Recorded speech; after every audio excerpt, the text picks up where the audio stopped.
आज आपण बघणार आहोत पेपर थर्ड चौथा धडा सिंगल फेज मोटर। उद्देश ट्रान्सफॉर्मरचे कार्यतत्व प्रकार याची माहिती होणे, विविध प्रकारच्या ट्रान्सफॉर्मरची तुलना ज्ञात होणे, विविध इन्स्ट्रुमेंट ट्रान्सफॉर्मरची माहिती होणे आणि ट्रान्सफॉर्मरची रिवाइंडिंग करण्याची पद्धत जाणणे किंवा समजून घेणे। ओळख। ट्रान्सफॉर्मर हे एक इलेक्ट्रोमॅग्नेटिक स्थिर साधन आहे। याचा उपयोग फ्रिक्वेन्सीमध्ये बदल न करता विद्युत ऊर्जा एका सर्किटमधून दुसऱ्या सर्किटमध्ये वाहून नेण्यासाठी होतो। ट्रान्सफॉर्मरची पॉवर सारखी असताना जर त्यामधील करंट वाढला किंवा कमी झाला तर व्होल्टेज कमी किंवा जादा होते। ट्रान्सफॉर्मर हे एक साधन आहे की यामध्ये AC व्होल्टेज किंवा करंट कमी किंवा जादा करता येतो। मात्र हे करताना फ्रिक्वेन्सी म्हणजे वारंवारता आणि पॉवर म्हणजे शक्ती यामध्ये बदल होत नाही। म्हणजे वारंवारता व विद्युत शक्ती प्रायमरी व सेकंडरीला समान असते। बघा याचे ओळख किंवा याची व्याख्या बघा की इलेक्ट्रोमॅग्नेटिक म्हणजे ट्रान्सफॉर्मर हे इलेक्ट्रोमॅग्नेटिक स्थिर साधन आहे। यामध्ये कुठलाही भाग फिरता नाही, मोटरसारखा कुठलाही भाग फिरता नाही।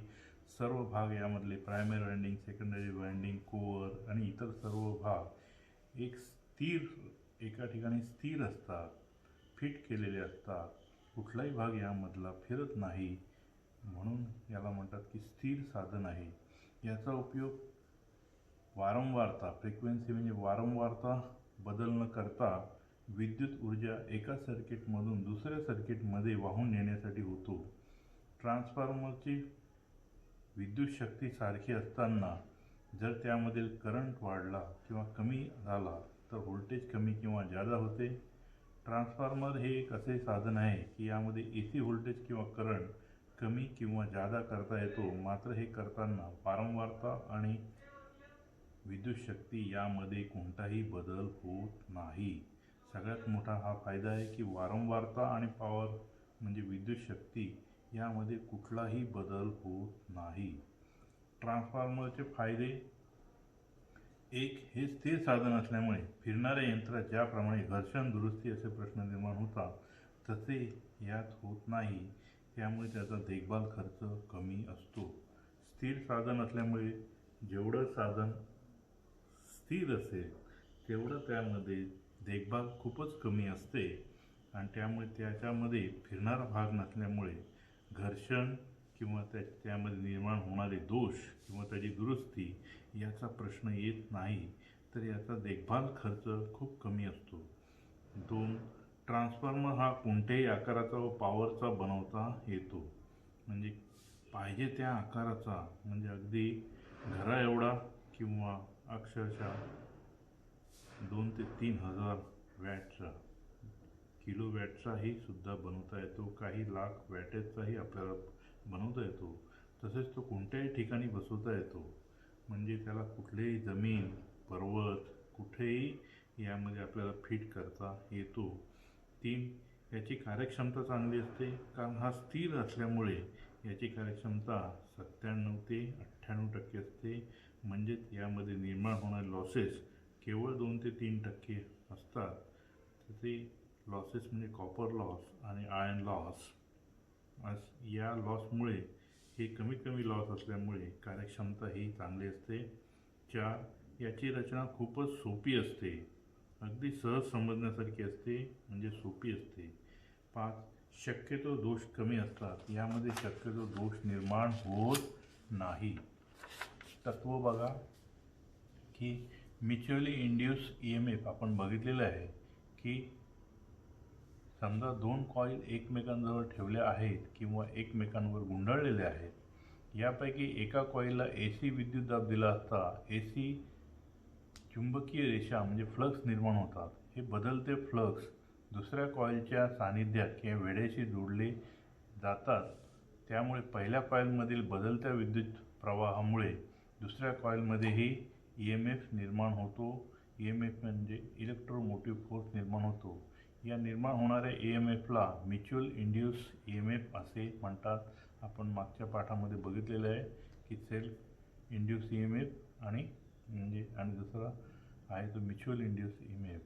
ट्रान्सफॉर्मरचे मूलभूत प्रमुख भाग म्हणजे कोर आणि वाइंडिंग होय, परंतु ट्रान्सफॉर्मरचे विशिष्ट उपयोग किंवा रेटिंगनुसार त्याच्या रचनेत व इतर छोट्या भागांचा आवश्यकतेनुसार समावेश होतो. इथं डायग्राममध्ये बघा, मी बोट फिरवतोय की यामध्ये ही जी वाइंडिंग आहे, ही जी दिसते पहिली वाइंडिंग, ती वाइंडिंग जी आहे त्याला प्रायमरी वाइंडिंग म्हणतात, आणि ही जी दुसऱ्या बाजूला दिलेली आहे ती सेकंडरी वाइंडिंग असं म्हणतात.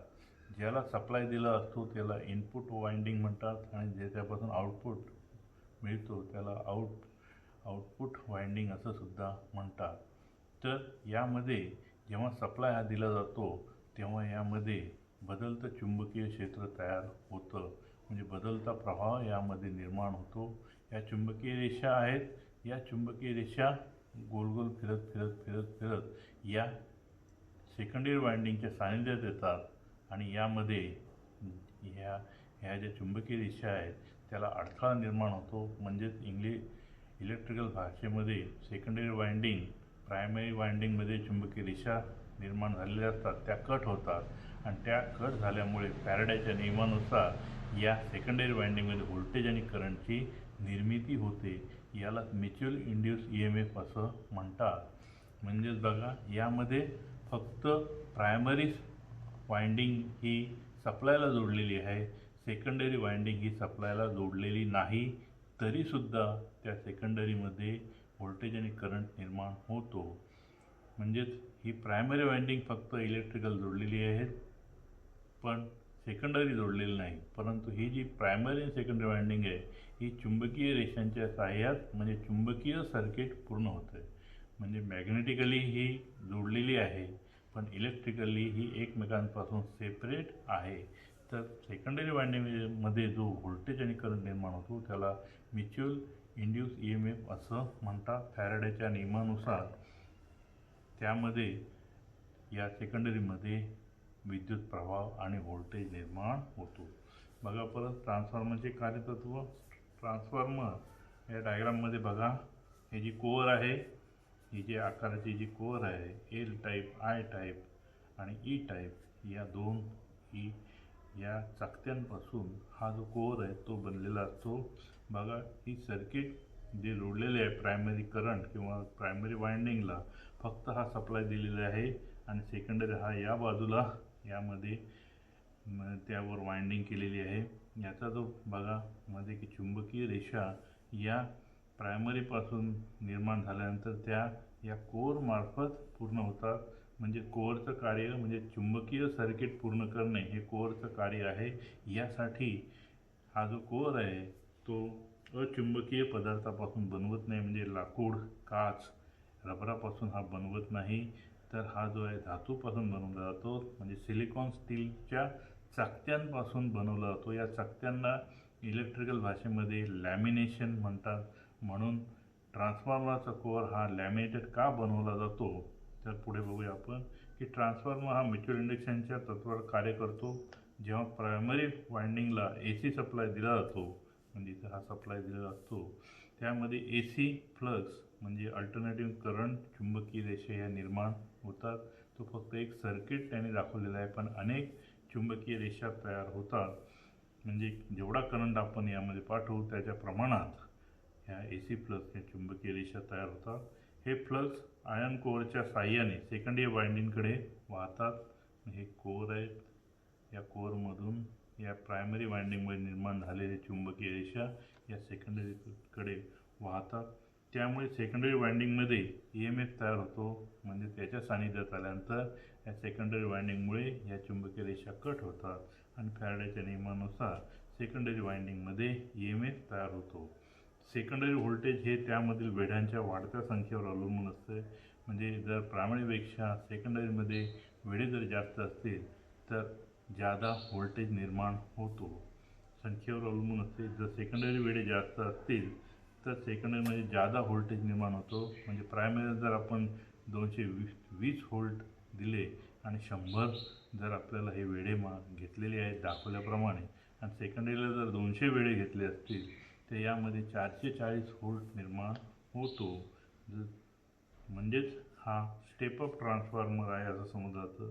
जर योग्य रचना केली व विशिष्ट प्रायमरी वेढे व सेकंडरी वेढे घेतले असता उपलब्ध व्होल्टेज प्रायमरी वायंडिंगला देऊन आपणास पाहिजे तेवढे व्होल्टेज आणि सेकंडरी वायंडिंगला घेता येते. ट्रान्सफॉर्मरची सेकंडरी बाजू लोडला जोडली तर लोडला पॉवर मिळते. ही पॉवर आउटपुट बरोबर हे सेकंडरी व्होल्टेज गुणिले सेकंडरी करंट यांचा गुणाकार म्हणजे पॉवर आउटपुट होय.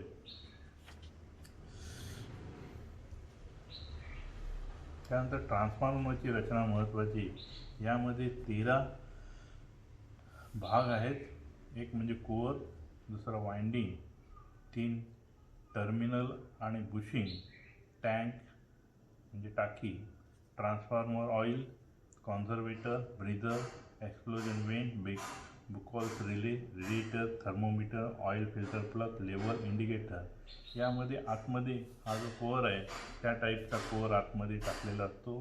त्यावर ही वाइंडिंग आतमध्ये गुंडाळलेली असते आणि त्या गुंडाळलेली वाइंडिंग सकट हा कोअर आतमध्ये या टाकीमध्ये ठेवलेला असतो. त्यानंतर टर्मिनल आणि बुशिंग हा जो भाग दिसतो तो बुशिंगचा. टर्मिनल यापासून निघणारे जे 6 कनेक्शन असतात वाइंडिंगचे, ते प्रायमरी वाइंडिंगचे 3 आणि याचे 3 असे 6 वाइंडिंग बाहेर पडतात. तर त्यानंतर ते स्टार किंवा डेल्टामध्ये जसं पाहिजे तसा ट्रान्सफॉर्मर जोडला जातो. त्यानंतर या टाकीमध्ये ट्रान्सफॉर्मर ऑइल असतं. हे जे ट्रान्सफॉर्मर ऑइल आहे ते यामध्ये टाकीमध्ये भरलेलं असतं. त्यानंतर कॉन्झर्वेटर हा जो भाग दिसतो तो कॉन्झर्वेटरचा आहे. त्यानंतर या बाजूला जो दाखवलेला आहे तो ब्रीदर आहे. त्यानंतर एक्सप्लोजन वेंट हा जो टॉपला दिलेला आहे म्हणजे या कॉन्झर्वेटरच्या वरती हा जो एक्सप्लोजन वेंट आहे, प्रमाणापेक्षा जास्त आतमध्ये वायू निर्माण झाला तर तो बाहेर म्हणजे कुकरसारखं जशी शिट्टी होते तसं यामध्ये जी वायू आहे ते हे जी वेंट आहे ते आतमधला पडदा फाटतो आणि सगळं जे वायू आहे तो बाहेर पडतो. त्यामुळे ट्रान्सफॉर्मरचं नुकसान हे काय होतं कमीत कमी होतं. त्यानंतर बुकॉल्स रिले आतमध्ये हा जो रिले दाखवलेला आहे तो रिले हा बघा इथे रिले हा जो रिले आहे इथे रिले आहे. ह्या रिलेचा उपयोग प्रमाणापेक्षा जास्त किंवा कुठलाही दोष निर्माण झाला तर सर्किट ट्रान्सफॉर्मरला जोडलेलं सर्किट आहे सप्लाय जो करंट आहे तो बंद करण्याचं काम हे बुकॉल्स रिले करतं. त्यानंतर हे रेडिएटर हे जे बाहेर दिसतात क्रिया चालू असताना जी उष्णता निर्माण होते ती उष्णता ऑइल शोषून घेतं किंवा तेल शोषून घेतं आतमधले आणि त्याची उष्णता कमी करण्यासाठी हा जो पार्ट्स आहे त्याला जास्त पसरट किंवा एरिया जास्त मिळावा यासाठी रेडिएटर म्हणजे जे भाग दिसतात तुम्हाला रेडिएटर यामध्ये ऑइल येतं. त्यामुळे त्याचा हवेशी संपर्क येतो आणि त्यामुळे ऑइल काय होते थंड होते. थर्मोमीटर आतमध्ये तापमान बघण्यासाठी हा जो भाग आहे थर्मोमीटर हा जो भाग दाखवला आहे तो थर्मोमीटरचा आहे.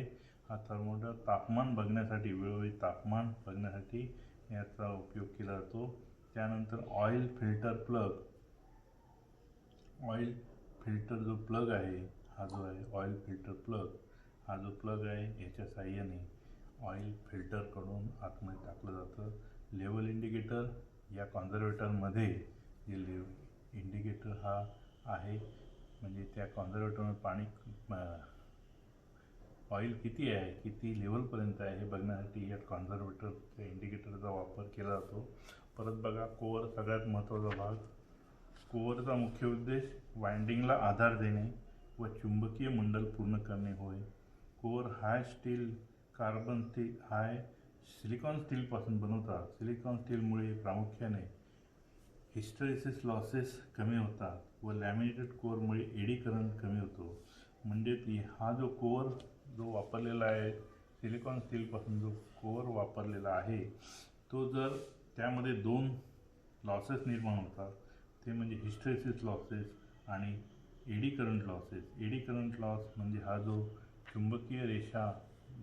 चुंबकीय जे मंडल पूर्ण होतं ते हा जो चुंबकीय मंडल आहे आणि हा जो कोअर आहे तो लोखंडापासून किंवा धातूपासून बनलेला असल्यामुळे यामधून सुद्धा करंट वाहतो आणि त्या करंटमुळे जो लॉसेस निर्माण होतो त्याला एडी करंट म्हणतात. यामध्ये निर्माण झालेली उष्णता बाहेर टाकण्यासाठी जागा नसल्यामुळे एडी करंटमध्ये वाढ होते आणि त्यामुळे कार्यक्षमता कमी होते. त्यासाठी एडी करंट कमी करण्यासाठी कोअर हा ठोकळा न बनवता या सिलिकॉन स्टीलच्या चकत्यांपासून बनवला जातो. या चकत्या एकमेकांवर ठेवून त्यामध्ये इन्सुलेशन टाकून काय केलं जातं, ते एकमेकांवर ठेवून कोअर बनवलं जातं. त्यामुळे एडी करंट होतो. आणि सिलिकॉन स्टील हा जो स्टीलपासून ज्या चकत्या बनतात त्यामुळे त्या धातूमुळे होणारे जे लॉसेस आहे ते हिस्टेरेसिस लॉसेस म्हणतात, ते कमी होतात. आणि त्यामुळे आयर्न लॉस, हिस्टेरेसिस लॉस अधिक एडी करंट लॉस म्हणजे ते खूप अधिक हिस्टेरेसिस लॉस अधिक एडी करंट लॉस बरोबर आयर्न लॉस कमी झाल्यामुळे कार्यक्षमता वाढते. लॅमिनेशन हे वॉर्निश किंवा इम्प्रिगेटेड पेपर किंवा एनेमल लावून इन्सुलेट केले जाते. म्हणजे ह्या ज्या चकत्या एकमेकांवर ठेवलेल्या असतात त्यासुद्धा एकमेकांपासून वेगळे करण्यासाठी वॉर्निश किंवा इम्प्रिगेटेड पेपर वापरला जातो. प्रत्येक लॅमिनेशनची जाडी 0.35 ते 0.5 mm म्हणजे अर्धा मिलीमीटरपेक्षाही. याचा शार्पनेस खूप असल्यामुळे हाताळताना खूप काळजी घ्यावी लागते. जाड ग्लोव्ज वापरायला लागतात. लॅमिनेशन करताना त्यामध्ये एअर गॅप राहणार नाही याची काळजी घेतली जाते, कारण एअर गॅप राहिली की लॉसेस वाढतात. 2 वाइंडिंग ही कोअरवरती म्हणजे यावर अशी वरनं अशी ओवलेली असते दोन्ही बाजूनी. त्यानंतर हा वरचा भाग त्याला फिट केलेला असतो. वाइंडिंग ही कोअरवरती केलेली असते. इन्सुलेटेड कॉपर कंडक्टरपासून वाइंडिंग तयार करतात. सप्लायला जोडलेल्या वाइंडिंगला प्रायमरी वाइंडिंग आणि लोडला जोडलेल्या वाइंडिंगला सेकंडरी वाइंडिंग असं म्हणतात. लोड म्हणजे जो आपण जसं घरामध्ये आपण ट्यूब, लाईट, फॅन लावतो त्याला लोड म्हणतात. तसंच या ट्रान्सफॉर्मरला जर आपण कुठला उपकरण जर जोडलं सप्लायसाठी तर त्याला लोड असं समजलं जातं. वाइंडिंगच्या रचनेवरून वाइंडिंगचे प्रकार. सिलेंड्रिकल टाईप वाइंडिंग, ज्या वाइंडिंगमध्ये कॉईलची लांबी व लिंबची म्हणजे कोअरचा हा उभा भाग आहे त्याला लिंब म्हणतात, लिंबची लांबी समान असते त्या सिलेंड्रिकल टाईप वाइंडिंग असे म्हणतात. आदाप्र हाय टेन्शन व लो टेन्शन किंवा प्रायमरी व सेकंडरी वाइंडिंग गुंडाळतात. लो टेन्शन वाइंडिंग कोअरच्या जवळ गुंडाळतात. लो टेन्शन वाइंडिंग म्हणजे ज्यामधून कमी व्होल्टेज प्रवाहित होतो ते लो टेन्शन वाइंडिंग अगदी कोअरच्या जवळ गुंडाळतात. त्यानंतर सँडविच टाईप वाइंडिंग दुसरा प्रकार. या प्रकारच्या वाइंडिंगमध्ये प्रायमरी सेकंडरी वाइंडिंग एकावर एक बसवलेल्या जातात, म्हणजे ओवल्या जातात, एकमेकांवर टाकल्या जातात. म्हणजे त्याला जसा सँडविच आपण बनवतो, एक पहिले ब्रेड घेतो, त्यावर आपण टमॅटो, त्यानंतर काकडी जे काही आपण एकमेकांवर टाकतो आणि त्यानंतर जो सँडविच बनवतो, तसं त्यामध्ये प्रायमरी आणि सेकंडरी वाइंडिंग एकमेकांवर बसवले जातात तर त्यांना सँडविच टाईप वाइंडिंग म्हणतात. शेल टाईप ट्रान्सफॉर्मरमध्ये या प्रकारची वाइंडिंग केलेली असते. मोठ्या एस टी ट्रान्सफॉर्मरमध्ये या प्रकारची वाइंडिंग बसवलेली असते. मोठ्या ट्रान्सफॉर्मर म्हणजे फार मोठ्या ट्रान्सफॉर्मरमध्ये याची वाइंडिंग बसवली असते. त्यानंतर तिसरा भाग म्हणजे टर्मिनल आणि बुशिंग. यामध्ये बघा ही बुशिंग आहे, जी तुम्ही जर रस्त्याने जाताना जो DP बघितला म्हणजेच हा ट्रान्सफॉर्मर असतो. त्याच्यावरती बुशिंग ती जी उंच असते ती HT म्हणजे हाय टेन्शन बुशिंग असते, म्हणजे 33,000 व्होल्ट 22,000 व्होल्ट होतं. आणि हा LT बुशिंग म्हणजे लो व्होल्टेज म्हणजे 440-220 व्होल्टचा आहे. हा काय आहे, याला इन्सुलेटरसुद्धा असं म्हणतात. दोन्ही वाइंडिंगचे टोके टर्मिनलला जोडतात आणि या टर्मिनलपासून वाइंडिंगला सप्लाय दिला जातो किंवा लोडला जोडला जातो. लहान आकाराच्या कमी दाबाच्या ट्रान्सफॉर्मरमध्ये टर्मिनल बॅकलाइट प्लेटवर बसवतात. उच्च दाब असलेल्या ट्रान्सफॉर्मरमध्ये पॉर्सलिन किंवा चिनी मातीपासून इन्सुलेटर बनवतात आणि बुशिंगचा वापर करतात. हे जे बनलेले असतात ते चिनी मातीपासून बनलेले असतात. अति उच्च असलेल्या ट्रान्सफॉर्मरमध्ये ऑइल फील्ड बुशिंग म्हणजे हे जे बुशिंग दिसतात यामध्ये ऑइल बसवलेलं असतं, कारण अतिशय हाय व्होल्टेज यामध्ये गेल्यानंतर उष्णता जास्त निर्माण होते किंवा कंडेन्सर प्रकारच्या बुशिंग वापरतात. त्यानंतर टँक म्हणजे टाकी, हा जो भाग दाखवलेला तो टाकी आहे. वाइंडिंग व कोअर ही ठेवण्यासाठी या टँकचा उपयोग होतो. लहान ट्रान्सफॉर्मर टँक हा आयर्न शीटपासून, लोखंडी शीटपासून, पत्र्यापासून बनवलेला असून त्यामध्ये हवा खेळती राहण्याची योजना केलेली असते. लोड सप्लाय कनेक्शनची व्यवस्था केलेली असते. त्यानंतर कॉन्झर्वेटर, हा जो भाग दिसतो, हा समोरचा भाग मागच्या डायग्राममध्ये आपण बघितला की हा जो कॉन्झर्वेटर आहे, तुम्हाला लगेच समजेल की आडवी टाकी म्हणजे मुख्य टाकीच्या वरती उभी जी आडवी टाकी असते त्याला कॉन्झर्वेटर असं म्हणतात. हा एक लहान टँक असून तो मेन टँकवर आकृतीमध्ये दाखवल्याप्रमाणे बसवलेला असतात.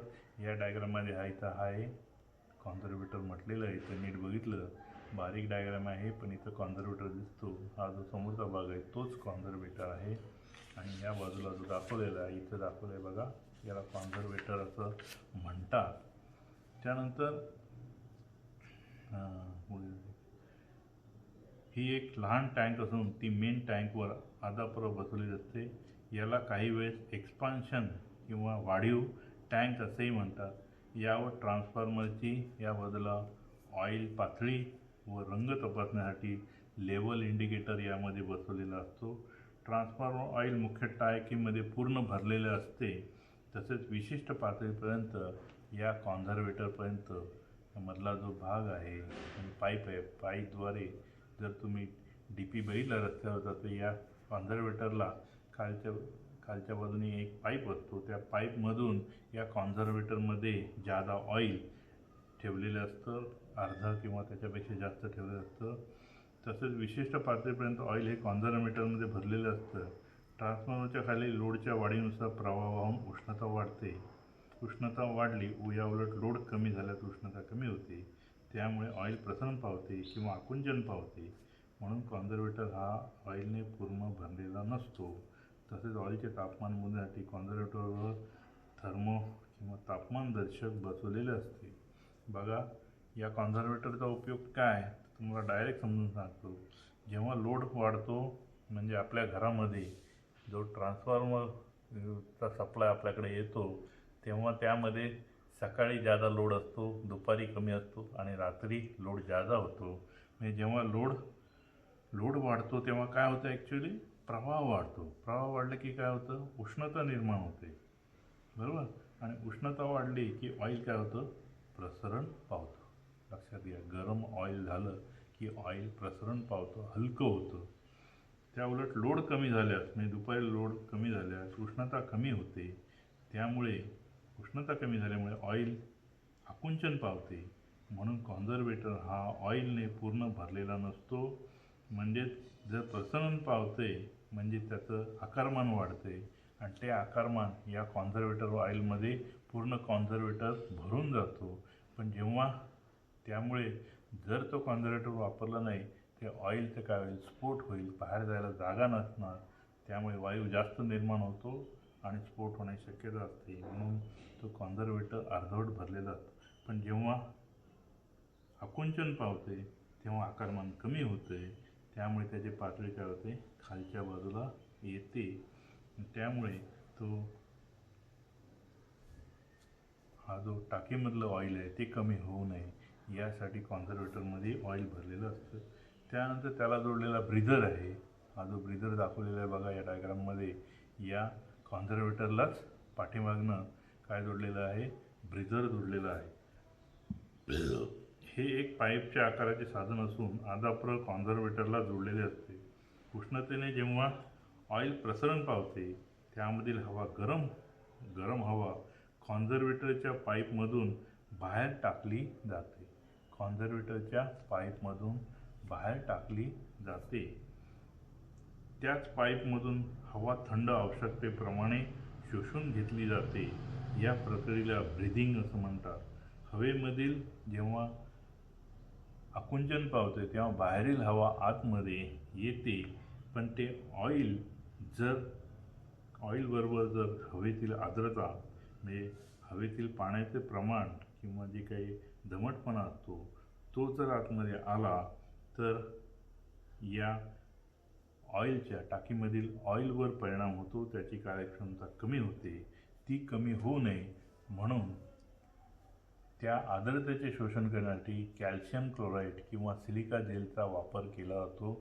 हा सिलिका जेल काय करतो, जेव्हा ऑइल आकुंचन पावतं तेव्हा बाहेरची हवा आतमध्ये येते, जेव्हा प्रसरण पावते तेव्हा आतली हवा बाहेर जाते.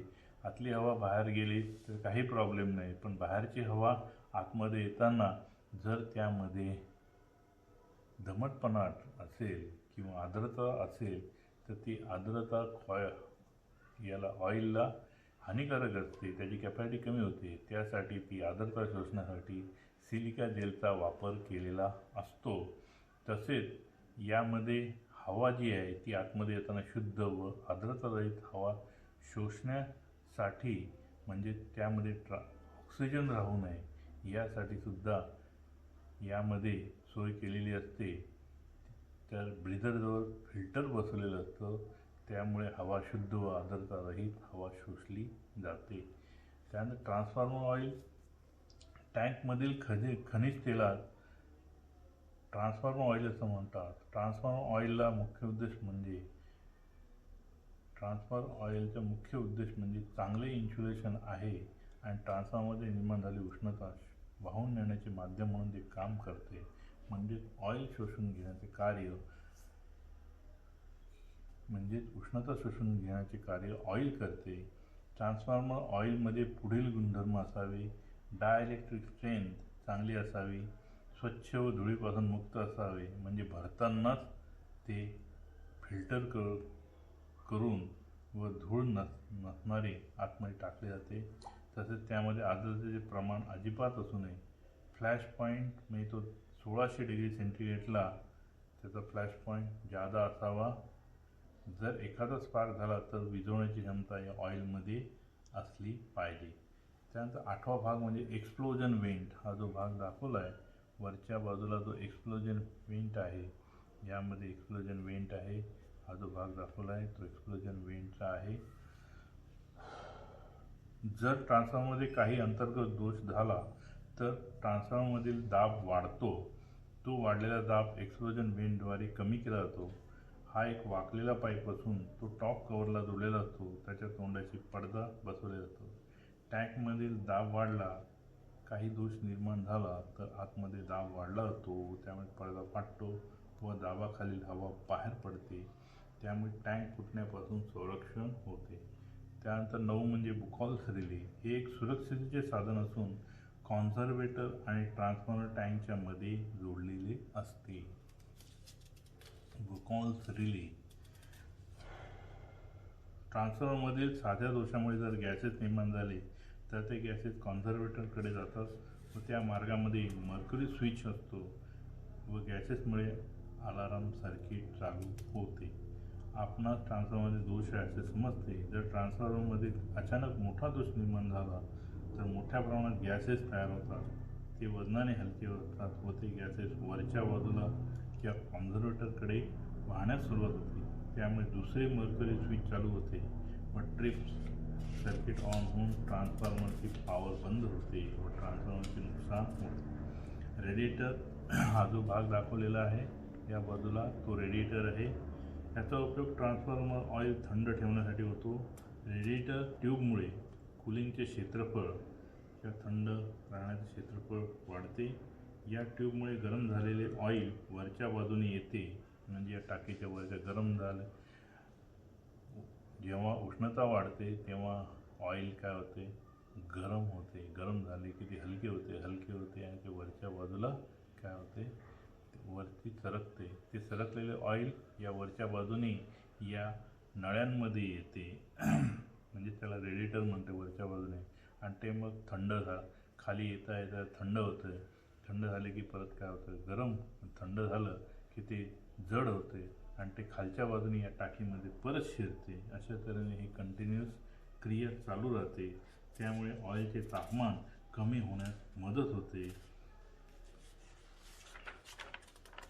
थर्मोमीटर ट्रान्सफॉर्मर ऑइलचे तापमान दर्शवण्यासाठी याचा उपयोग होतो. ऑइल फिल्टर प्लग ट्रान्सफॉर्मर ऑइलला गाळण्याची आवश्यकता असते. बरेच वर्ष वापरल्यानंतर ऑइलची कॅपॅसिटी कमी होते. त्यासाठी ऑइल फिल्टर प्लग गाळण्याची आवश्यकता असते, अशा वेळी ऑइल फिल्टर प्लग वापरले जातात. हे काम ऑइल फिल्टर प्लग करते. त्यानंतर गाळलेले ऑइल कॉन्झर्वेटरमध्ये जाते. त्यानंतर 13 लेव्हल इंडिकेटर. कॉन्झर्वेटरमधील ऑइलची पातळी तपासण्यासाठी याचा उपयोग होतो. ऑइलची पातळी ही कमाल किंवा किमान या दोन केलेल्या खुणामध्येच राहिली पाहिजे. त्यानंतर ट्रान्सफॉर्मरचे प्रकार. प्रायमरी व सेकंडरी व्होल्टेजवरून प्रकार म्हणजे प्रायमरी वाइंडिंग, सेकंडरी जे व्होल्टेज किंवा वाइंडिंग आहे त्यावरून पडणारे प्रकार म्हणजे स्टेप अप ट्रान्सफॉर्मर. प्रायमरी व्होल्टेजपेक्षा सेकंडरी व्होल्टेज जास्त असते. Step down transformer. प्रायमरी व्होल्टेजपेक्षा सेकंडरी व्होल्टेज कमी असते. कोरवरून प्रकार. Core type transformer, shell type transformer आणि बेरी टाईप ट्रान्सफॉर्मर. उपयोगावरून पॉवर ट्रान्सफॉर्मर. जनरेटिंग स्टेशनपासून म्हणजे जिथं वीज तयार केली जाते तिथपासून तर रिसिव्हिंग स्टेशनपर्यंत पॉवर वाहून नेली जाते पॉवर ट्रान्सफॉर्मरच्या सहाय्याने. त्यानंतर म्हणजे पेनला जे MSCBचं जे स्टेशन आहे ते रिसिव्हिंग स्टेशन आहे, त्या ठिकाणी पॉवर ट्रान्सफॉर्मरचा वापर करून त्या डिस्ट्रीब्युशन ट्रान्सफॉर्मरला पुरवलं जातं. डिस्ट्रीब्युशन ट्रान्सफॉर्मर कारखान्यामध्ये, शहरामध्ये पॉवर वितरणासाठी याचा उपयोग होतो. त्यानंतर इन्स्ट्रुमेंट ट्रान्सफॉर्मर म्हणजे करंट ट्रान्सफॉर्मर, पोटेन्शियल ट्रान्सफॉर्मर. आणि 4 म्हणजे ऑटो ट्रान्सफॉर्मर. आउटपुट व्होल्टेज बदल करण्यासाठी ऑटो ट्रान्सफॉर्मरचा उपयोग होतो. कूलिंग सिस्टीमवरून म्हणजे थंड करण्याच्या सिस्टीमवरून नॅचरली कूल्ड 2. ऑइल कूल्ड म्हणजे नॅचरल म्हणजे हवेत ठेवलेलं असतं जसं आपण DP रस्त्यावर असतो तसा. त्यानंतर ऑइल कूल्ड, नॅचरली कूल्ड म्हणजे तो त्यामध्ये ऑइल न वापरता केलेला असतं तो म्हणजे सगळं त्याचा आकार खूप मोठा असतो कारण थंड राहण्यासाठी वाइंडिंग थंड राहण्यासाठी याचा आकार मोठा असतो. ऑइल कूल्ड म्हणजे ऑइल वापरलेली टाकी असते ती. त्यानंतर एअर ब्लास्ट कूल्ड आणि त्यानंतर वॉटर कूल्ड म्हणजे जास्त करून ऑइल आणि वॉटर कूल्ड हे जास्त वापरले जातात. त्यानंतर 5 वर्किंग व्होल्टेजवरून सिंगल फेज ट्रान्सफॉर्मर आणि 3 फेज ट्रान्सफॉर्मर. एक बघा कोअर टाईप ट्रान्सफॉर्मरची रचना ही जी यामध्ये दिलेली आहे, कोअरवरून पडणारे महत्त्वाचे. कोअर टाईप ट्रान्सफॉर्मरमध्ये चुंबकीय रेषांना मॅग्नेटिक फ्लक्स वाहून नेण्यासाठी एक चुंबकीय मार्ग असतो. यामध्ये 2 वाइंडिंग 2 लिंबवर बसवलेले असतात. याच्या रचनेत कोअरवरच्या वेगळ्या लिंबवर वाइंडिंग गुंडाळलेली असते. काही वेळेस मॅग्नेटिक व लिकेज टाळण्यासाठी दोन्ही वाइंडिंग एकाच लिंबवर बसवतात. या प्रकारच्या ट्रान्सफॉर्मरमध्ये आदाप्रमाणे कोअरच्या सभोवताली वाइंडिंग असते. ही कोअर टाईप ट्रान्सफॉर्मर आहे.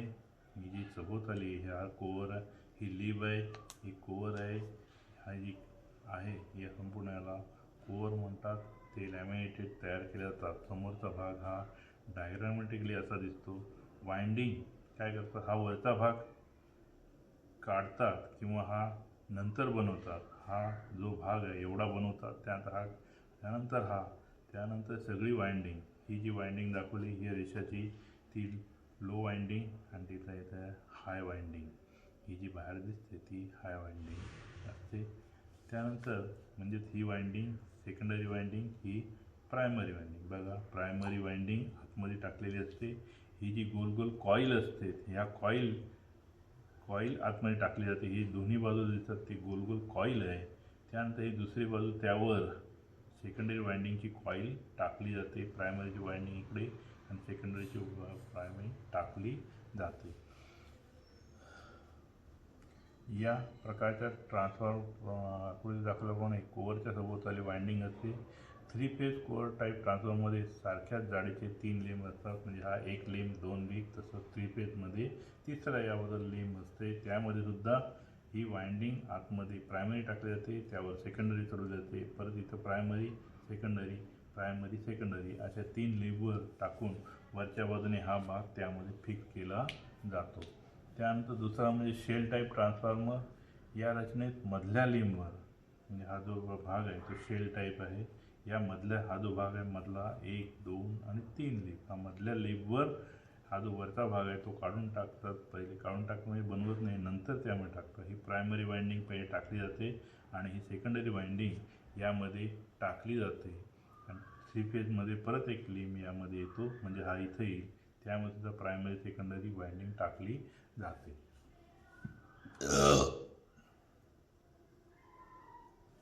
त्यानंतर बेरी टाईप ट्रान्सफॉर्मर, हा जो भाग ट्रान्सफॉर्मर दाखवला आहे तो बेरी टाईप ट्रान्सफॉर्मर. या ट्रान्सफॉर्मरला डिस्ट्रीब्युटेड कोअर टाईप ट्रान्सफॉर्मर असेही म्हणतात. यामध्ये वरील दोन प्रकारच्या ट्रान्सफॉर्मरपेक्षा जास्त फायदे असतात.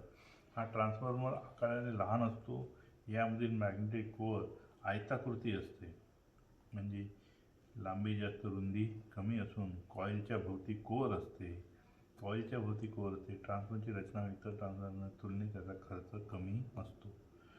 आता त्याची तुलना बघा, आपण डायग्राम याच्या बघितलेल्या आहेत वेगवेगळ्या. त्याची तुलना कोअर टाईप असेल आणि शेल टाईप आहे. यामध्ये कोअर टाईप हा शेल टाईप आहे, शो म्हटलं शेल टाईप. कोअरच्या भोवती वाइंडिंग असते, कोअरच्या भोवती ही वाइंडिंग असते. यामध्ये वाइंडिंग भोवती कोअर असतो, यामध्ये एक मॅग्नेटिक पथ असतो, म्हणजे हा संपूर्ण दाखवलेला आहे, हा गोल गोल फिरणारा तो एक चुंबकीय रेषांचा मार्ग असतो. यामध्ये दोन असतात, हा एक असा आणि दुसरा असा. त्यानंतर लिकेज फ्लक्स कमी असतात. एकच मार्ग असल्यामुळे यामध्ये लिकेज फ्लक्स कमी असतात, म्हणजेच यामध्ये लॉसेस काय होतात, कमी होतात. यामध्ये लिकेज फ्लक्स दोन मार्ग असल्यामुळे लिकेज फ्लक्स जास्त असतात. हा कमी आउटपुटसाठी उपयुक्त, म्हणजे लो व्होल्टेज आपल्याला पाहिजे असेल तर याचा उपयोग केला जातो. हाय व्होल्टेज पाहिजे असेल दुसऱ्या बाजूला आउटपुटला तर या शेल टाईपचा वापर केला जातो. नंतर हाय व्होल्टेजसाठी हा उपयुक्त आणि हा लो व्होल्टेजसाठी उपयुक्त. कूलिंग परिणामकारक होते. याच्यामध्ये कूलिंग जे आहे किंवा थंड होण्याची प्रक्रिया लवकर होते. यामध्ये कूलिंग ही कमी परिणामकारक होते. यामध्ये दुरुस्ती सोपी असते, कारण एकच यामध्ये मार्ग असल्यामुळे सोपी जाते. दुरुस्ती याच्या अवघड जाते. वजन कमी असते, वजन जास्त असते, कारण यामध्ये लिंबचा प्रकार जादा आहे. स्टेपअप आणि स्टेप डाऊन ट्रान्सफॉर्मरमधील फरक. स्टेपअप म्हणजे काय, तर सेकंडरीला जादा व्होल्टेज आपल्याला आउटपुटला पाहिजे असेल तर त्याला स्टेपअप ट्रान्सफॉर्मर म्हणतात. सेकंडरी व्होल्टेज प्रायमरी व्होल्टेजपेक्षा जास्त असते, सेकंडरी व्होल्टेज प्रायमरीपेक्षा कमी असते. दोन, सेकंडरी वेढे प्रायमरी वेड्यापेक्षा जास्त असतात, म्हणजेच ज्या बाजूने आपल्याला जादा व्होल्टेज पाहिजे असेल त्या बाजूने आपल्याला जादा वेढे घ्यायला पाहिजे. सेकंडरी वेढे प्रायमरी वेड्यापेक्षा जास्त असतात, सेकंडरी वेढे प्रायमरी वेड्यापेक्षा कमी असतात. सेकंडरी प्रवाह प्रायमरी प्रवाहापेक्षा कमी असतो, म्हणजे प्रायमरी वाइंडिंगचा प्रवाह जादा असतो, सेकंडरीचा कमी असतो. यामध्ये स्टेप डाऊनमध्ये सेकंडरी प्रवाह प्रायमरी प्रवाहापेक्षा जास्त असतो. व्होल्टेज ट्रान्सफर रेशो 1 पेक्षा जास्त असतो, व्होल्टेज ट्रान्सफर रेशो 1 पेक्षा कमी असतो. या प्रकारचे ट्रान्सफॉर्मर जनरेटिंग स्टेशनमध्ये वापरतात. स्टेपअप या प्रकारचे ट्रान्सफॉर्मर डिस्ट्रीब्युशन ट्रान्सफॉर्मर म्हणून वापरतात. म्हणून रस्त्यावरचा जो ट्रान्सफॉर्मर असतो तो डिस्ट्रीब्युशन ट्रान्सफॉर्मर, आणि जिथे व्होल्टेज वाढवलं जातं तिथे जनरेटिंग स्टेशनमध्ये वापरतात. ट्रान्सफॉर्मर संबंधित संज्ञा. EMF ट्रान्सफॉर्मरमध्ये व्होल्टेज किती निर्माण होते त्याला EMF म्हणजे इलेक्ट्रोमोटिव्ह फोर्सचे समीकरण म्हणतात. E1 कॅपिटल E1 बरोबर 4.44 phi f N1 आणि E2 बरोबर, म्हणजे प्रायमरी वाइंडिंगमध्ये निर्माण होणारे व्होल्टेज आणि सेकंडरीमध्ये होणारे व्होल्टेज. E2 बरोबर 4.44 phi f N2. phi m म्हणजे जास्तीत जास्त निर्माण होणारे चुंबकीय फ्लक्स किंवा चुंबकीय रेषा, त्याचंच एकक आहे वेबर. WB. BM म्हणजे जास्तीत जास्त फ्लक्स डेन्सिटी, हा जो phi m आहे, phi m equal to BM A1. कोअरचे क्षेत्रफळ A1 काय आहे, BM A1. याच्यामध्ये एक्सटेन्शन करून आपण 4.44 या phi mचं सूत्र जे आहे ते हे BM A1 असं आहे. A म्हणजे कोअरचे क्षेत्रफळ मीटर स्क्वेअरमध्ये. E1 म्हणजे प्रायमरी वाइंडिंगचे व्होल्टेज, E2 म्हणजे सेकंडरी वाइंडिंगचे व्होल्टेज, N1 म्हणजे प्रायमरी वेड्यांची संख्या N2 म्हणजे सेकंडरी वायंडिंगच्या वेळेंची संख्या, F म्हणजे फ्रिक्वेन्सी, हर्ट्स, HZ म्हणजे हर्ट्स किंवा सायकल पर सेकंद. ट्रान्सफॉर्मर हे फॅरेडेच्या इलेक्ट्रोमॅग्नेटिक इंडक्शनच्या नियमानुसार कार्य करते. तयार झालेले EMF E बरोबर d∅dt xn व्होल्टेज. ट्रान्सफॉर्मरमध्ये निर्माण होणारे फ्लक्स विद्युत प्रवाहाच्या समप्रमाणात असतात. म्हणजे जेवढा करंट आपण वाढवू तेवढं जास्त चुंबकीय रेषा निर्माण होतात. आता एका सायकलमध्ये सरासरी 4 वेळा जास्तीत जास्त EMF निर्माण होतो.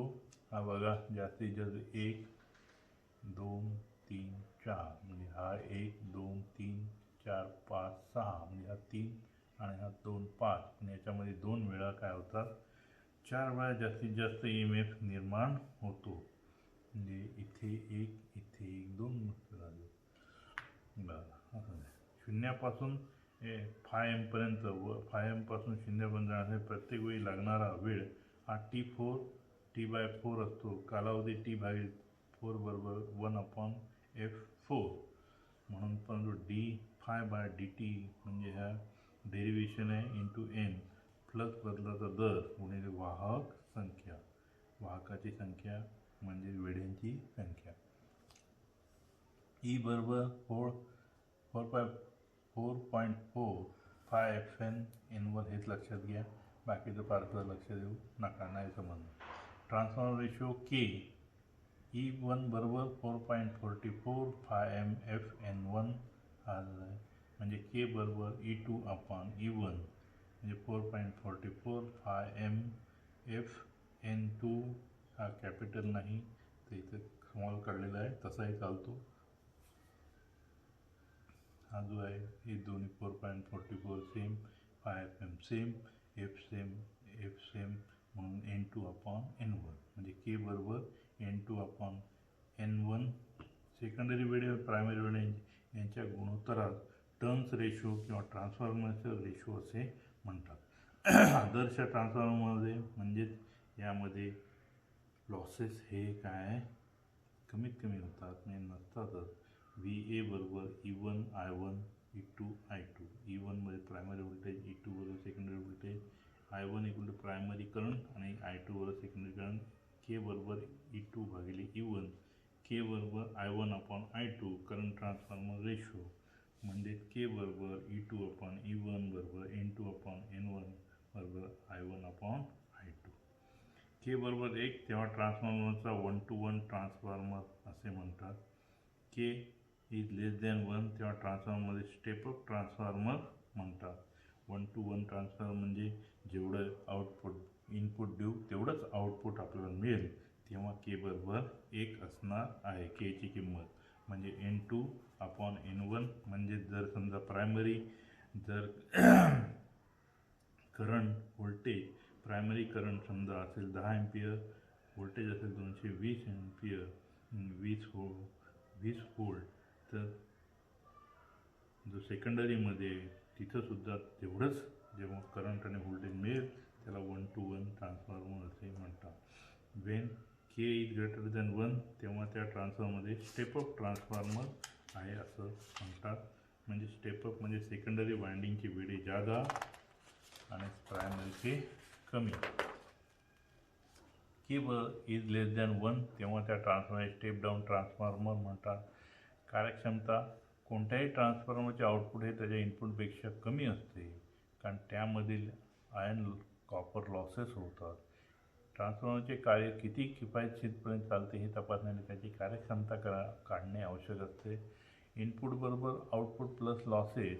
ट्रान्सफॉर्मरची कार्यक्षमता म्हणजे आउटपुट/इनपुट यांचे गुणोत्तर आणि आउटपुट म्हणजे इनपुट वजा लॉसेस अपॉन इनपुट गुणिले 100. ट्रान्सफॉर्मर एक स्थिर साधन आहे, त्यामध्ये फिरते भाग नसतात. ट्रान्सफॉर्मरमध्ये मेकॅनिकल फ्रिक्शन व विंडेज लॉसेस नसल्यामुळे याची फुल लोड कार्यक्षमता जास्त असते, साधारण 90 ते 95. सप्लायला जोडल्यानंतर ट्रान्सफॉर्मरमध्ये आयर्न व कॉपर लॉसेस निर्माण होतात. कॉपर लॉसेस व आयर्न लॉसेस काढण्यासाठी शॉर्ट सर्किट टेस्ट आणि ओपन सर्किट टेस्ट घेतल्या जातात. त्यामुळे ट्रान्सफॉर्मरमधील एकूण लॉसेस बरोबर कॉपर लॉस व आयर्न लॉस ट्रान्सफॉर्मरमध्ये आयर्न लॉसेस दोन प्रकारचे असतात, हिस्टेरेसिस लॉस आणि eddy current loss.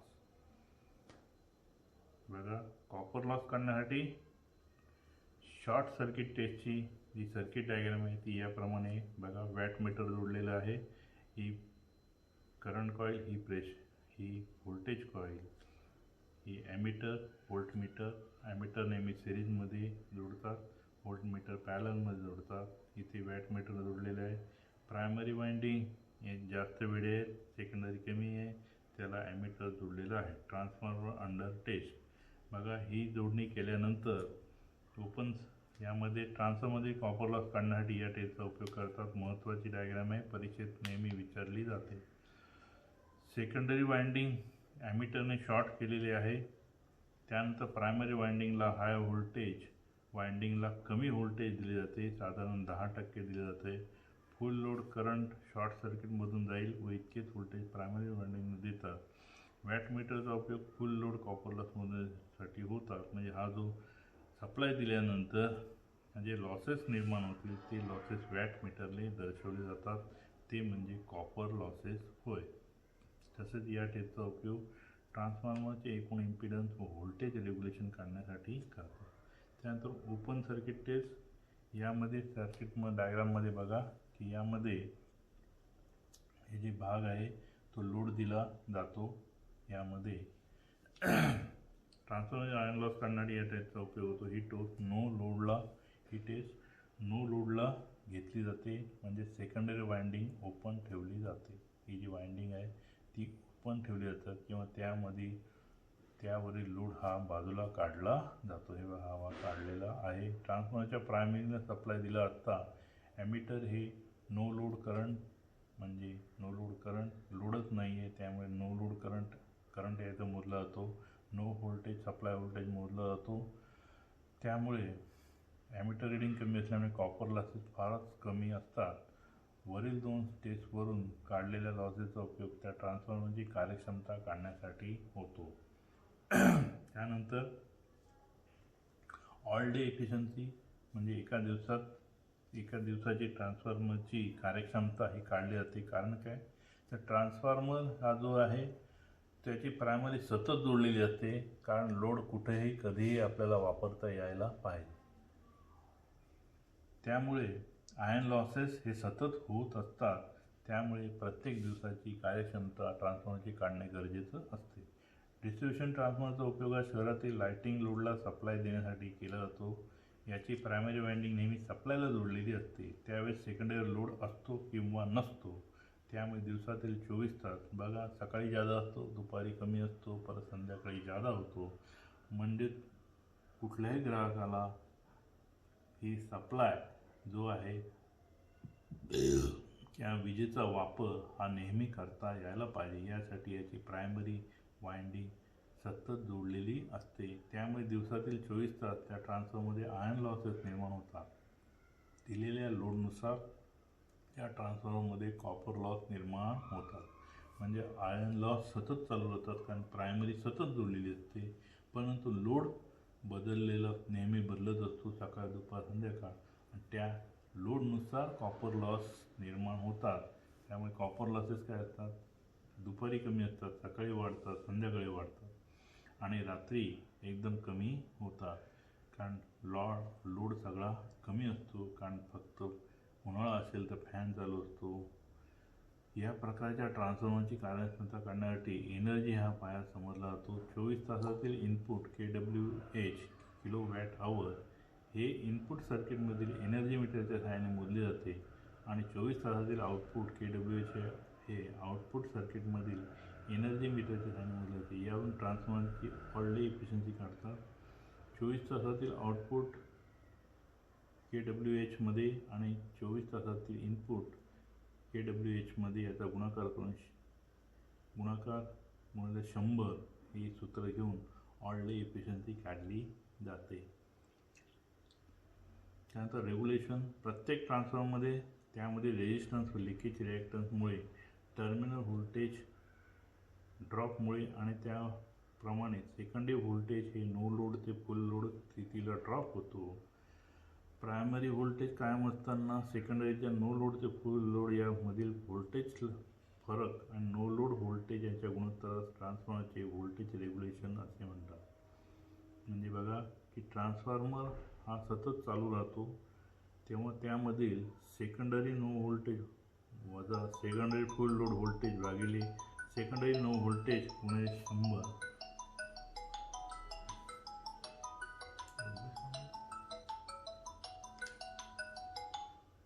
Hello hello हाँ सर, योगेश आमले बोलतोय. हां बोला. आहे का 5 मिनिटं? हां बोला. हा सर, मला एक विचारायचं होतं. मीटर असं जे आपलं भाडं देण्याला सेपरेट मीटर लावून त्याचा खर्च किती येईल असं? अरे बापरे, आता बरेच वर्ष झाली त्याला पण मी MSME जाऊन विचारतो. कमीत कमी माझ्यामध्ये 3 ते 5 हजार रुपये येईल. हो काय? आणि डायरेक्ट असं लावलं तर आपल्याला डायरेक्ट कसा लावणार? म्हणजे नुसतं आपल्याला युनिट करण्यासाठी आपण नाही लावू शकत, रीडिंग करण्यासाठी? हां लावू शकतो. तो काय हां 500-700 हजारपर्यंत येईल समजा नुसता परवानगी न घेता. हां हां, म्हणजे आपापल्या अंडरस्टँडिंग मध्ये मग एवढे हां हां 7 रुपयांनी घ्या. हो हो हो हो हो चालू शकतं. हां, कुठे भेटेल सर ते? आहे आणि कोण बसून देईल? भारमल कोण बसू शकतं? भारमलकडे आहे. आता परवा हे येतील ना देसाई सर, त्यांच्याकडनं घ्या बसून. त्याला सर बार्मल दुकानामध्ये भेटतो का? कुठल्या हां कंपनीचा घ्यायला पाहिजे? जयपूर? हां जयपूरचाच येतो तो, दुसऱ्या कंपनीचा येत नाही. हां हां हां, आणि ते प्रॉपर असतं ना म्हणजे रेटिंग वगैरे करेक्ट? हां हां हो हो काय प्रॉब्लेम नाही. Thank you very much sir. Okay okay.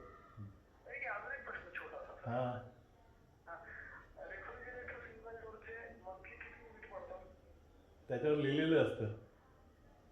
म्हणजे व्हॅल्यू लिहिलं असतं? नाही नाही वॅटेज नसतं, लिहिलेलं असतं युनिट किती पडतील, टोटल वर्षाचे युनिट किती पडतात, मग दिवसाला किती पडतात ते कळतं. ते स्टारवर अवलंबून असतं किती तुम्ही स्टार किती घेतात. दिवसाला 1 किंवा 2 युनिट पडतं समजा, फार नाही पडत. दिवसाला 2 किंवा 1 किंवा 2 युनिट जास्तीत जास्त. ठीक. चालेल sir. Okay thank you very much. Thank you. Okay okay.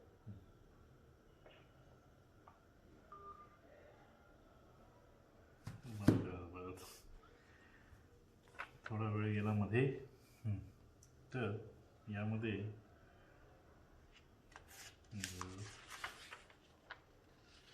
उदाहरण दिलेलं आहे, तुम्ही बघू शकता की यामध्ये 11,000 व्होल्ट 1100 व्होल्ट असा. म्हणजे बघा 11,000 व्होल्ट ही प्रायमरी व्होल्टेज आहे, 1100 व्होल्ट ही सेकंडरी व्होल्टेज आहे. म्हणजे हा कुठल्या प्रकारचा ट्रान्सफॉर्मर आहे?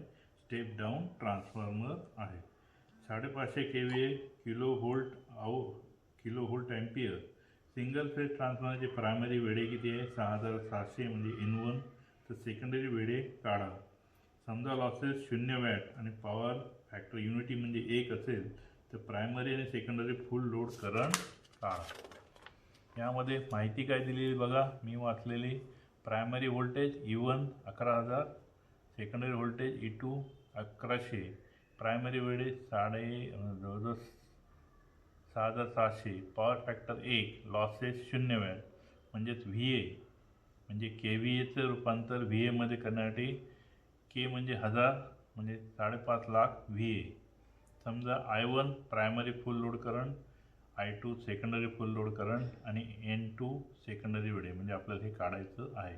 ट्रान्सफॉर्मर रेशोचं सूत्र K बरोबर E2/E1 बरोबर N2/N1. याच्या सहाय्याने आपण काय काढू शकतो? सेकंडरी वाइंडिंगचे वेढे काढू शकतो. E2ची किंमत आहे 1100, E1ची किंमत आहे 11,000, N2 किती आहे काढायचं आहे? N1 आहे 6600. म्हणजे हा जो गुणाकार जर केला, N2 दिलेला आहे इथं काहीतरी वेगळं वाटतंय, असं आहे. सेकंडरी वेळे किती आहे? 660 आहे. आपल्याला माहिती आहे VA बरोबर E1 I1. 5.5 लाख बरोबर 11,000 गुणिले I1. लॉसेस 0 असतील तर I1 बरोबर 5.5 लाख भागिले 11,000, 3 शून्य गेले, 3 शून्य गेले, मग राहिले किती? म्हणजे याचा करंट किती आहे? 50 एम्पियर आहे. प्रायमरी फुल लोड करंट 50 एम्पियर. सेकंडरी किती येणार आहे? I2 बरोबर 55,000 भागिले 1100, कारण 1100 काय आहेत? वेडे 1100 आहेत, म्हणून 500 एम्पियर.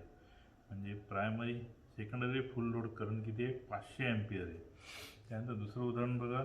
ट्रान्सफॉर्मरच्या सेकंडरी लोड दिला असता व्होल्टेज ड्रॉप 230 व्होल्ट असून पासून 200 पर्यंत, म्हणजे 230 पासून म्हणजे 30 व्होल्टेज काय होतं? ड्रॉप होतं आहे, आणि तो फुल लोड करंट देतो. तर ट्रान्सफॉर्मरचे पर्सेंटेज रेग्युलरचं सूत्र बघा.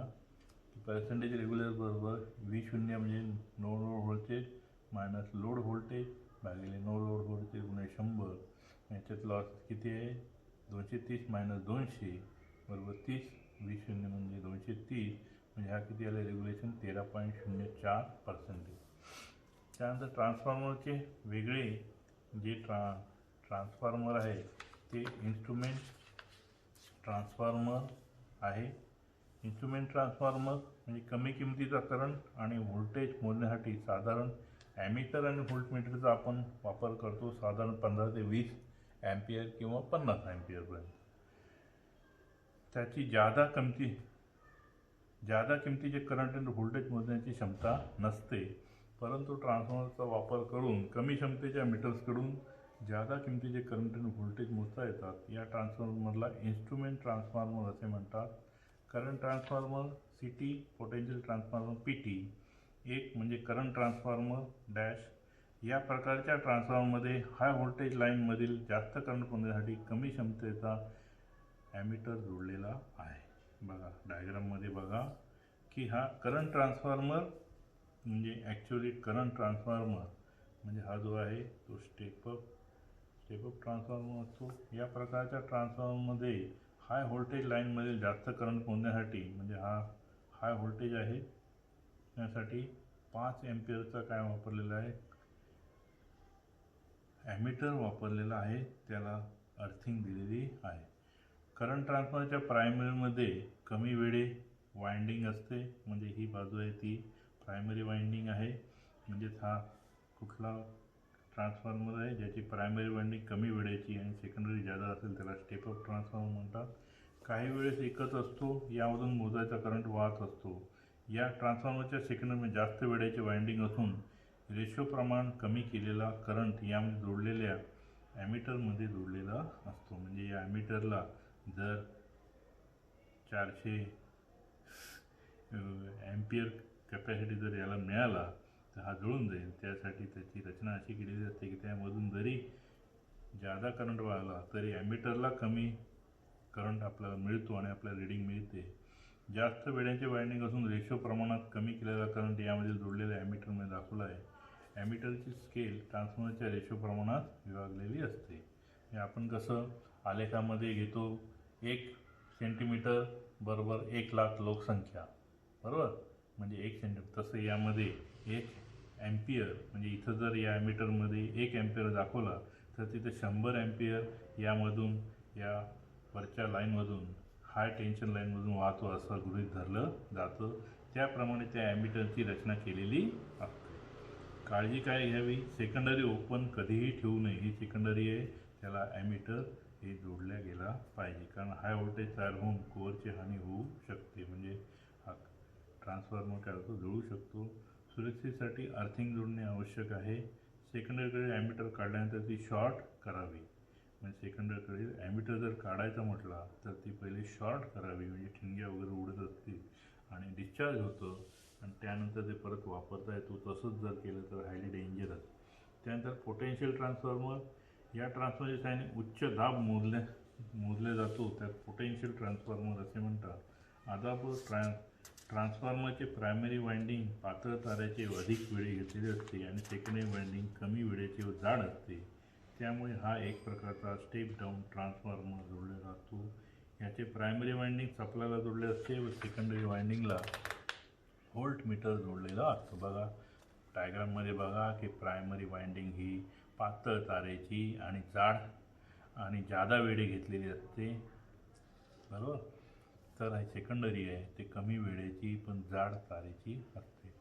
प्रायमरी वायंडिंगला सप्लाय जोडली असतात त्यामध्ये करंट वाहू लागतो व त्यामुळे चुंबकीय रेषा निर्माण होतात आणि ही मॅग्नेटिक फ्लक्स सेकंडरी वायंडिंगला देतात, त्यामुळे सेकंडरीमध्ये व्होल्टेज तयार होते व हे व्होल्टेज सेकंडरीच्या व्होल्टमीटरवर दर्शवले जाते. संरक्षणासाठी याचीसुद्धा बाजू अर्ज केलेली असते. व्होल्टमीटरचे स्केल ट्रान्सफॉर्मरच्या रेशोप्रमाणे बदललेले असते किंवा विभागले असते. त्यानंतर तिसरा म्हणजे ऑटो ट्रान्सफॉर्मर. ऑटो ट्रान्सफॉर्मर हा सेल्फ इंडक्टन्सच्या तत्त्वावर कार्य करतो. जेव्हा कॉईलमधील करंट बदलला जातो त्यावेळेस बदललेले फ्लक्स त्याच कॉईलला देतात आणि त्याच कॉईलमध्ये व्होल्टेज निर्माण करतात. यामध्ये एकच वायंडिंग असते. हेच वायंडिंग प्रायमरी व सेकंडरी म्हणून कार्य करते. डायग्राममध्ये बघा की ही जी एक प्रायमरी आहे आणि या बाजूला सेकंडरी आहे आणि मधला जो भाग आहे तो लोडला आणि व्होल्टमीटरला जोडला जातो. म्हणजे प्रायमरी पण हीच आणि सेकंडरीमध्ये हीच. प्रायमरीमध्ये निर्माण झालेले फ्लक्स हे सेकंडरीला देतात आणि त्यामुळे सेकंडरीमध्ये व्होल्टेज तयार होतं आणि ते व्होल्टेज या आउटपुटला मिळतं आणि लोड हा सुरू होतो. याचा उपयोग स्टेप डाऊन ट्रान्सफॉर्मर प्रामुख्याने केला जातो. ज्या ठिकाणी याचा उपयोग स्टेप डाऊन त्या ठिकाणी कॉईलच्या काही भागाचा प्रायमरी बाजूने उपयोग केला जातो. संपूर्ण सेकंडरी बाजू म्हणून हा संपूर्ण सेकंडरी बाजूने उपयोग केला जातो. यामध्ये एक वायंडिंग असल्यामुळे वायंडिंगसाठी दोन वायंडिंगला ट्रान्सफॉर्मरपेक्षा तांबे कमी लागते, खर्च कमी होतो. सेकंडरी व्होल्टेज या सेकंडरी वेढ्यांवर अवलंबून असतो. फायदे यामध्ये एकच वायंडिंग असते त्यामुळे कमी तांबे लागते, खर्च कमी होतो. एकच वायंडिंगमुळे खर्च कमी होतो, आकाराने वजन लहान असतो. तोटे दोन वायंडिंग इलेक्ट्रिकदृष्ट्या विभागता येत नाही म्हणून शॉक बसण्याची शक्यता असते. सेकंडरी लोड नसेल किंवा नसेल तर सेकंडरीला शॉक बसू शकतो कारण तो शॉर्टच होतो. उपयोग थ्री फेज इंडक्शन मोटरच्या स्टार्टरमध्ये मोटरला सुरुवातीचा कमी व्होल्टेज व हळूहळू पूर्ण व्होल्टेज देण्यासाठी ऑटो ट्रान्सफॉर्मरचा वापर केला जातो. फीडरमधील लाईन व्होल्टेज वाढवण्यासाठी बूस्टर म्हणून उपयोग केला जातो तात्पुरत्या कारणाने. टी व्ही रेफ्रिजरेटरमध्ये कायम व्होल्टेज देण्यासाठी स्टॅबिलायझर म्हणून उपयोगी पडतो. ऑटो ट्रान्सफॉर्मर स्टेपअप आणि स्टेप डाऊन ट्रान्सफॉर्मर म्हणून उपयोग. फर्नेस व्होल्टेज कंट्रोलमध्ये उपयोग. फर्नेस म्हणजे भट्टी. डिमरस्टॅट म्हणून उपयोग. म्हणजे बघा नाटकामध्ये जर आपल्याला अंधार दाखवायचा असेल तर याच्या साहाय्याने व्होल्टेज सप्लाय कमी करून लाईट डिम करता येतो म्हणजे अंधार पाडता येतो. ऑर्डिनरी आणि ट्रान्सफॉर्मरमधील फरक. ऑर्डिनरी म्हणजेच हा जो स्टेपअप ट्रान्सफॉर्मर स्टेप डाऊनमधला. ऑर्डिनरीमध्ये दोन वायंडिंग असतात, ऑटोमध्ये एकच. दोन वायंडिंग मॅग्नेटिकली जोडले असतात पण इलेक्ट्रिकली वेगळे असतात. दोन वायंडिंग मॅग्नेटिकली तसेच इलेक्ट्रिकली जोडलेले असतात. बघा दोन मधला फरक. दोन वायंडिंग असल्याने तांबे जास्त लागते, एकच वायंडिंग असल्याने तांबे जास्त. एकाच किमतीचे आउटपुट व्होल्टेज मिळते, वेगवेगळ्या किमतीचे आउटपुट व्होल्टेज मिळते आणि जसे आपण इथं तार लावू त्यानुसार आपल्याला व्होल्टेज हे मिळते. त्यानंतर पॉवर आणि डिस्ट्रीब्युशन ट्रान्सफॉर्मर. ट्रान्सफॉर्मरचा उपयोग विद्युत वहन व वितरणासाठी करतात. तयार झालेले व्होल्टेज दूरच्या अंतरावर वितरणासाठी पुरेसे नसते त्यामुळे ते पहिले वाढवावे लागते. म्हणजे कोयनेच्या ठिकाणी जे निर्माण होणारे व्होल्टेज जे कमी असते ते खूप दूर वाहून नेण्यासाठी खूप वाढवावे लागते म्हणजे लॉसेस कमी होतात त्यामुळे ते वाढवावे लागते. व्होल्टेज वाढवण्यासाठी स्टेपअप ट्रान्सफॉर्मरचा उपयोग करतात. सबस्टेशन ठिकाणी पुन्हा वाढलेले व्होल्टेज कमी करून याप्रमाणे ग्राहकाची मागणी आहे त्याप्रमाणे वितरण करण्यात येते. व्होल्टेज कमी करण्यासाठी पोलवरच्या स्टेप डाऊन ट्रान्सफॉर्मरचा उपयोग करतात. जो ट्रान्सफॉर्मर जनरेटिंग स्टेशन व डिस्ट्रीब्युशन सर्किट यामध्ये जोडलेला असतो त्याला पॉवर ट्रान्सफॉर्मर असं म्हणतात.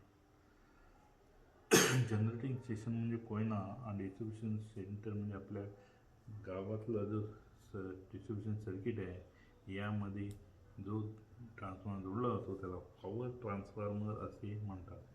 पॉवर ट्रान्सफॉर्मरचे रेटिंग साधारणतः 500 kV असते. म्हणजे 500 म्हणजे 5 लाख वोल्ट ॲम्पियर आणि त्यापुढे असते. ट्रान्सफॉर्मरचा प्रकार व रेटिंग गरजेनुसार निवडतात. पॉवर ट्रान्सफॉर्मर हे सिंगल फेज, थ्री फेज उपयोग होतो. डिस्ट्रीब्युशन ट्रान्सफॉर्मरचा उपयोग हाय व्होल्टेज रूपांतर घरगुती वापराच्या व्होल्टेज एवढे केले जाते. Single phase, three phase, dry किंवा ऑइल इमर्ड ट्रान्सफॉर्मरची रेटिंग 10 kV म्हणजे 10,000 वोल्ट ॲम्पियर या दरम्यान असते. ते 11 kV पर्यंतच्या क्षमतेपर्यंत बनवतात. भारतामध्ये घरगुती वीज साठवण्यासाठी 230-50 हर्ट्झ सिंगल फेज वापरले जाते. तसेच उद्योग व लहान इंडस्ट्रीसाठी 440-50 हर्ट्झ थ्री फेज वापरली जाते. रिवाइंडिंग, ओव्हरलोडिंग किंवा इतर कारणामुळे ट्रान्सफॉर्मरची वाइंडिंग जळते. ह्या जळलेल्या कॉइल्स काढून त्या ठिकाणी नवीन कॉईल बसवल्या येतात. त्यासाठी कंट्रोल सर्किट व इलेक्ट्रॉनिक सर्किटने वापरल्या जाणाऱ्या लहान ट्रान्सफॉर्मरची रिवाइंडिंगची कृती खालीलप्रमाणे असते. कृती बघा की रिवाइंडिंग करण्यासाठी ट्रान्सफॉर्मर खोलावा. ट्रान्सफॉर्मरमधील प्रायमरी सेकंडरी वाइंडिंग बाजूला करावे. अर्थात पटाशीच्या साहाय्याने किंवा स्क्रूड्रायव्हरच्या साहाय्याने उचकटून बाहेर काढावे. जळलेल्या ट्रान्सफॉर्मरच्या सर्व नोंदी घ्याव्या, म्हणजे त्याचं वजन, त्याचं HWG म्हणजे जाडी, त्याची लांबी किंवा वेड्यांची संख्या ही सर्व नोंद घ्यावी लागते. त्यानंतर चौथा, प्रायमरी व सेकंडरी वाइंडिंगच्या सर्व नोंदी घ्याव्यात. गेज नंबर, वेडे, कॉईलचे वजन व आकार. आकार पण महत्त्वाचा आहे. आकार दिसतो जसा ट्रान्सफॉर्मरमध्ये तसा समजतो, पण तो लक्षात ठेवावा लागतो. जुन्या ट्रान्सफॉर्मरच्या बॉबिनच्या मापाप्रमाणे नवीन बॉबिन बनवावी. जर पूर्ण जळलं असेल तर ही जी बॉबिन दाखवलेली आहे ती बनवावी. ट्रान्सफॉर्मर वाइंडिंगसाठी बॉबिन वाइंडिंग मशीनला बसवावे. जुन्या नोंदी केल्याप्रमाणे प्रायमरी सेकंडरी वाइंडिंग गुंडाळावी. त्यामधील गेज नंबर, वेळांची संख्या, कॉईलचे वजन व आकार यामध्ये बदल करू नये. प्रायमरी सेकंडरी वाइंडिंग योग्य ते इन्सुलेशन वापरावे. ट्रान्सफॉर्मरच्या बॉबिनमध्ये आणि आकाराच्या लॅमिनेशन घालाव्या. लीड वायर स्टडला सोलर करावे, वेल्डिंग करावे. ट्रान्सफॉर्मरवर सर्व टर्स घ्याव्या. ट्रान्सफॉर्मर वॉर्निश लावावे. गरज असेल तर वाढवण्यासाठी ओव्हन वापरावे. इन्सुलेशन व योग्य आउटपुटसाठी ट्रान्सफॉर्मरची टेस्ट घ्यावी. म्हणजे खोलण्यापासून ते जोडण्यापासून ते टेस्टिंगपर्यंत ही सर्व कृती दिलेली आहे. त्यानुसार ही वाइंडिंग केली जाते. ही कृती परीक्षेतून विचारली जाऊ शकते. तर अशा तऱ्हेने हा ट्रान्सफॉर्मर, सिंगल फेज ट्रान्सफॉर्मर हा जो भाग आहे तो आत्ता संपलेला आहे.